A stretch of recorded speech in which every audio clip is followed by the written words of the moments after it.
Hello, my name is Mary, and I've been thinking about the passage for today, where Jesus sends his disciples out to proclaim the good news that the kingdom of heaven is near. I'm reading from Matthew chapter 10. These 12 Jesus sent out with the following instructions. Go nowhere among the Gentiles and enter no town of the Samaritans, but go rather to the lost sheep of the house of Israel. As you go, proclaim the good news. The kingdom of heaven has come near. Cure the sick, raise the dead, cleanse the lepers, cast out demons. You have received without payment, give without payment.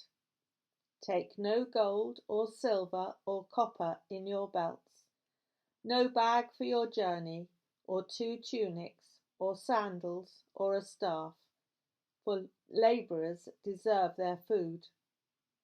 Whatever town or village you enter, find out who in it is worthy, and stay there until you leave. As you enter the house, greet it. If the house is worthy, let your peace come upon it. But if it is not worthy, let your peace return to you. If anyone will not welcome you or listen to your words, shake off the dust from your feet as you leave that house or town. Truly, I tell you, it will be more tolerable for the land of Sodom and Gomorrah on the day of judgment than for that town. I wonder, how can we apply this passage to our lives today? The disciples were to limit their mission to the Jews only. Jesus came first to the Jews, and his closest followers were well equipped to spread the message to their own people, knowing their customs and traditions. Later, God would raise up others like Paul to spread the word to the Gentiles. As followers of Jesus, we all have a mission to spread the good news of God's kingdom to those around us that we meet in our everyday lives. We're not called to keep our faith to ourselves. In our secular society, there are many who have no knowledge of the love of God for them.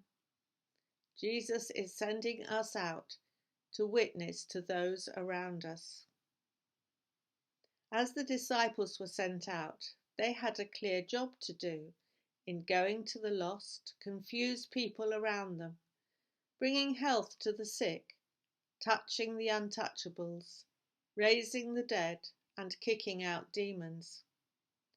Jesus sent them out with instructions, but also with the power to do what he asked of them.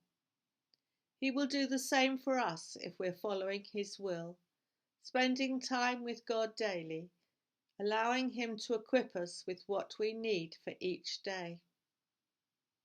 They had received without payment, so they were expected to give without payment. They were to travel light, relying totally on the love and providence of God.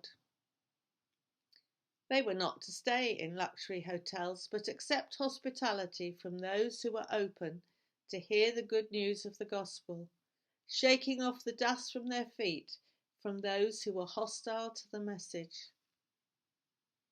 They were to cling less to material things. We live in a very materialistic society, and it's so easy to get wrapped up in all our material possessions. We should be thankful for what we have, but hold on to them very lightly. We can't take anything with us into the next life but our relationship with our loving Father. There is so much more to life than the accumulation of wealth and things.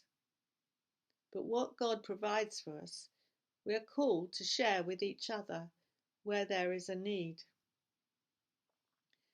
The disciples were sent out with the risk of being dependent on others. I find this quite a challenge when I consider how much I value my independence. Is Jesus asking us to consider what it's like to ask others for the help I might need? Sometimes it's easier to give than to receive, but as Christians, we're called to do both. I'm reminded of the chorus to a hymn. Freely, freely you have received, freely, freely give. Go in my name because you believe, others will know that I live. Our reading for today has as much relevance to our lives now as to those first disciples who stepped out in faith to Jesus' commands. May we too step out in that faith. May God go with you.